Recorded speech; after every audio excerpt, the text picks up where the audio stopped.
بسم الله الرحمن الرحيم.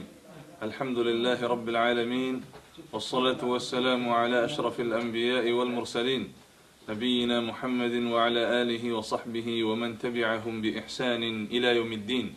أما بعد، فأعوذ بالله من الشيطان الرجيم. ثم أماته فأقبره. زما محترم مسلمانان ورونو، هغه مراحل او هغه سفرونه چې په انسان را روان دي او یقیني دي، هیڅ شک پکې نشته او په ډیرو انسانانو راغلي دي.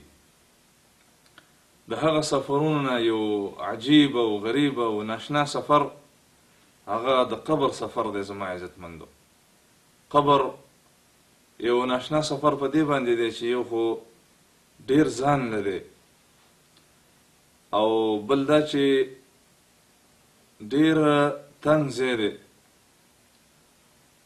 او ناشنا سفر دی. نو د دې د وجې نه د دې سفر تیاری پکار دی.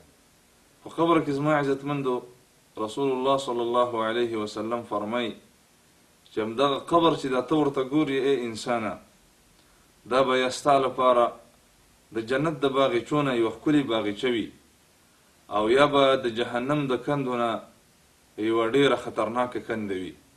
الجنة إما روضة من رياض الجنة أو حفرة من حفر النار.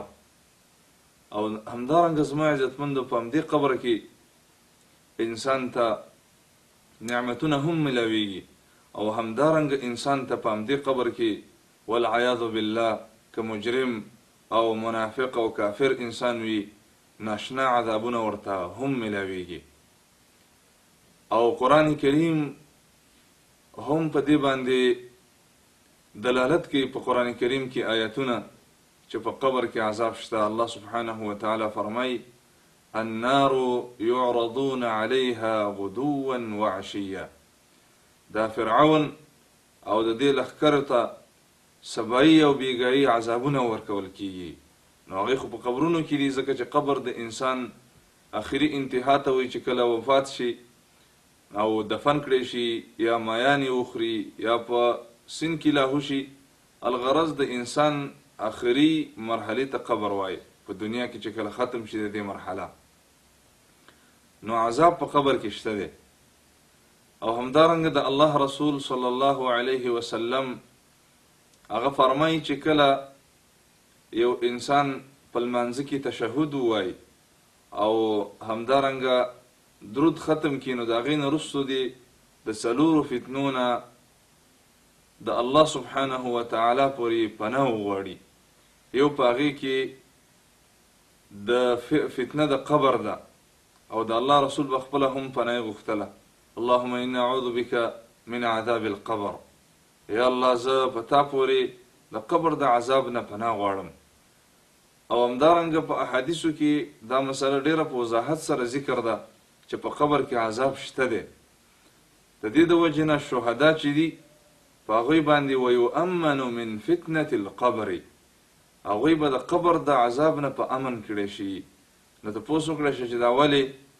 نو الله رسول وفرمایل چې د هغوی په سر چې دا تورې پړقېدلې او دومره مشکلات ورباندې رال د الله د دین د رضا دپاره او د الله د رضا لپاره او د الله د دین د خدمت لپاره، نو الله سبحانه وتعالی ورته بدله دا ورکوي چې د په قبر کې د فتنو او د عذاب او د ګبراهټ نه بچ ساتي.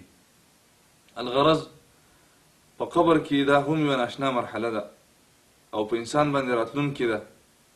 همدارنګه زما عزتمندو په قبر کې د انسان چې کله دفن کړی شي نو اکثر انسانان پکې خاورې کیږي او د ټولو نه اول د انسان شرمګه او خېټه چې ده دا بدبویي شروع کی او بیا دا وچوي او انسان پر دې بد حالت کې شي. نو زما عزتمندو انسان بیا ختم شي او وپړسېږي، مخ هم وپړسېږي او سترګې هم وپړسېږي او دننه اندامونه هم وپړسېږي او بیا پکې وچوي او چینجي وخوري او ختم شي. دا د انسان حقیقت دی. د دې د وجې نه انسان د خپلې خېټې او شرمګاه لپاره په دنیا کې ډېر حریص وي. نو په قبر کې اول همدغه بدبویه کیږي، په قبر کې اول همدغه ختمیږي. الغرض زما عزتمندو دا ناشنا مراحل دي، په انسان را روان دي، غفلت نه دی پکار. او دا یقیني دا خبرې را روانې دي، نو الله سبحانه وتعالی ته رجوع کول پکار دي او ټول ګناهونه پرېښودل پکار دي، او دا کوم چې حقیقي سفر را روانې دي د دې لپاره تیاری کول پکار دي. الله سبحانه وتعالی دې زموږ او ستاسو دا سفر اسانه کړي. والسلام علیکم ورحمة الله وبرکاته.